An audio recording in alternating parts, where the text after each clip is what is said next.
Hey Ray, so I'm making this video just for you. So we're gonna take this tile off right here, right? So you have your tiles and you're gonna set your hooks, right? These are the exact hooks that I really like for a couple of reasons. And so underneath your tile, you're gonna have ribs underneath there. And if you notch out, as you can see right over here, if you notch out just right next to the hook, then that's it. That's all you got to do on the bottom of the tile, as opposed to grinding down like this hook's going to be underneath the tile like this, right? And so you could technically, this isn't how it goes, but you could technically have your hook like right here, because your rafter, you don't have control of where your rafter is. But if your seam is right here, then you got to be a little bit off of that. So then you'd have to grind this structural part of the tile off. And you don't want to do that. Same thing here. You don't want to grind the structural part of the roof off. These things are really, quote, lightweight because they have a bunch of air inside the cement to make them lightweight. And with that, they also crack. So we want to avoid them being walked on in the future to be cracked on. And so you want to use these little valleys here to cut these parts out and not damage your structure of your tile, okay? And so with that being said, the reason that I've turned this tile upside down like this is because this is exactly how it is right here. So I pull it out, and then this is where it's going to be right here, sticking out this way, and I turn it upside down so I can see it lined up on this. If I turn it around this way, then it's opposite. This actually goes over here and this goes over here because it's got to rotate like that, right? So in this case, you want it, when you take it off the tile, you want to lift it up over here. Now, the way you get to this tile, which is where I was going with this, is you have to lift up the corner, this corner side and this corner side of the tile you're trying to get onto. Now, when you first start, you're gonna have to take off 2 tiles because you need to figure out where the rafter is at in 2 feet. So it typically be within the 2 feet. Once you figure out where the rafter is at, then you can adjust with a tape measure where the other tiles you'll need to take off.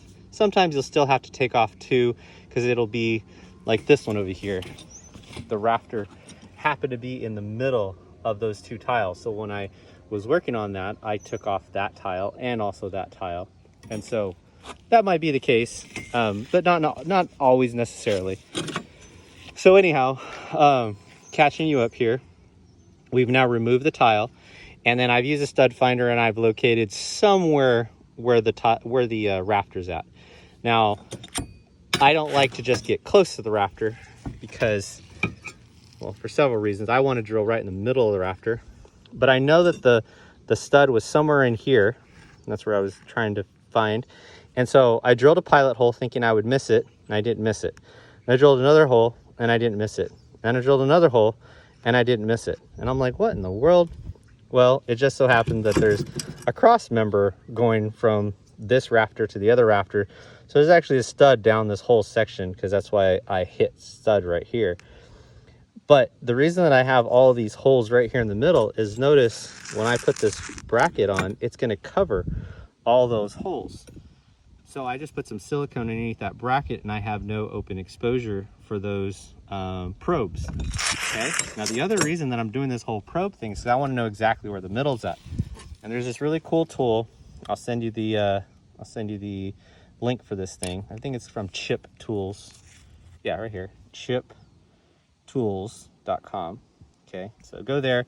They're like $25 or something like that. So this hole happened to sink through. So when you're drilling a hole, you'll notice it'll like stop when you're on the stud. But in this case, it went right through. It goes through the sheeting and then it's just empty inside the sheeting. Now what I'm doing is I'm putting this gauge down in here, and now I'm going to rotate it. Now if the stud was over here, I would hit something over here, but I didn't. And so I'm going to go until it stops, that's where it's stopping. And I'm not going to exert it because that'll make me miss where the stud center is. I want to be flat on the roof, right and flat with the rafter, and just stop right there. Now, if I had drilled a hole over here, then obviously it would kind of look, we'll go in reverse. So if the stud, let's say the stud was right there, right? I would go like this, like this, like this, and then dink, it would hit, but it would pass just a little bit, and then this thing always shows where the middle of the rafter's at. So in this case right here, I'm gonna go, go, go, it hit the side, and that's where the middle of the rafter is. And as you can see, that's where I've marked my line, and that's where I wanna put the lags into the middle of the rafter. I don't wanna be in the side or the edge or close enough. I wanna be in the center on each one, okay? Sorry if I've talked too much about that. All right, so now I know that that's the center. Adjusting my tile here. I know that's the center, and I have my tile lined up with the groove because it's going to go back into this section. And I know that I want to put this hook in one of the ribs, but I also have my center of my tile that I have to hit as well. So I have both the rib that I got to line up and the rafter. Now this just worked out perfect that both the roof rafter and the hook are right in line with the rib, but doesn't really work out for my penetrations because with these things, this bolt gets in the way of that hole and that hole. So this is the one problem that you'll have, which is why I like these adjustment things, is now I can adjust this and move it over to the left. It doesn't matter that I'm not going to put holes over there because there's no rafter over there, but it off centers my hole just enough so that way I can get into the rafter, right in the center of the rafter, and still be in the rib. And actually, I don't like this one. I think I'm actually going to go to the left with this one. So I'm going to put it in the left there. There we go.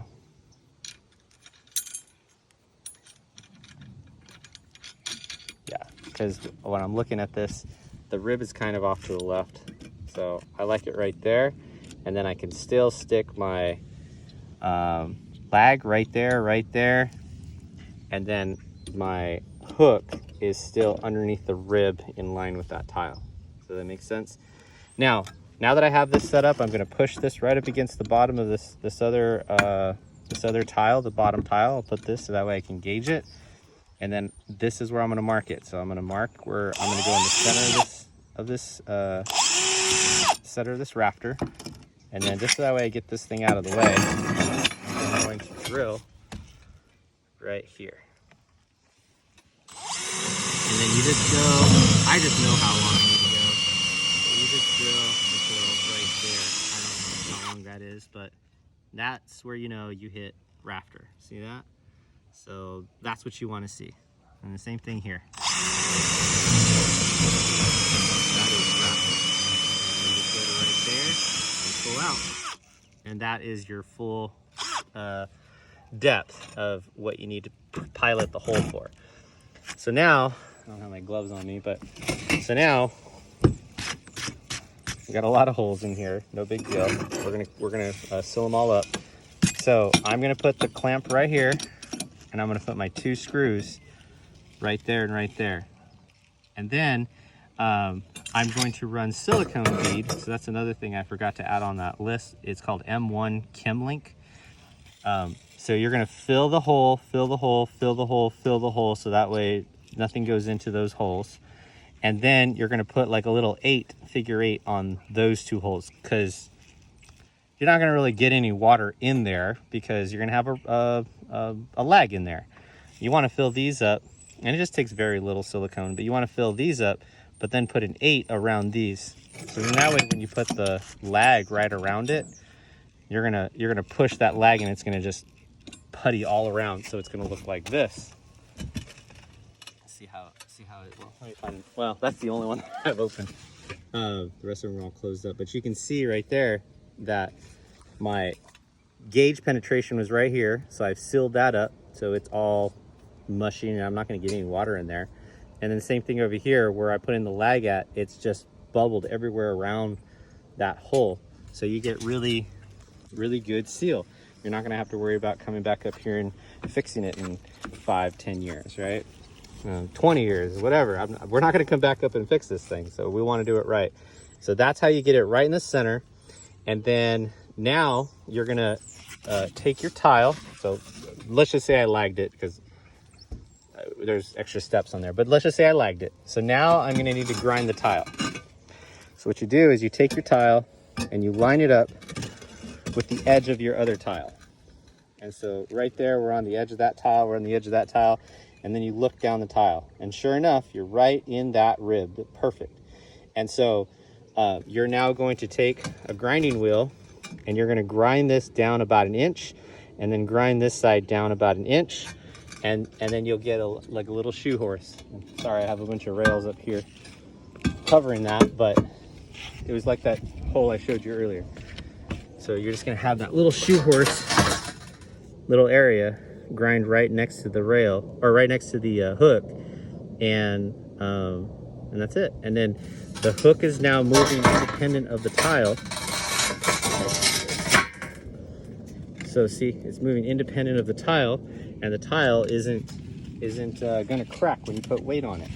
And then it's also not leaning on the floor, right? So when I put a little bit of weight on this, I'm not gonna lean on this tile and then crack this tile, right? So that's why I like these hooks. They stand up just right, and then once you're done, that's the other hard part. Once you're done, you then have to slide the tile like right in here. So you'll slide the tile in kind of like here, so give yourself a little bit of room. You'll slide the tile in sideways, and then you'll lock it into place, and then it'll go back into place. That's how you put a roof penetration, and then you just do that again, what, 38 times, or however many times I say we need to put hooks on your roof, but that's how each one of them has to be done. So if you make sure that they're all done in the middle, you'll have a solid stand. And yeah, and then you don't have to worry about them being too square, just because the roof tile will move as it goes down. Like, you're gonna have a really long string on one of your setups, but just so long as they're close enough within this area flat, they'll be okay. You're gonna follow the roof on your panel install anyway. So hopefully that was helpful for you.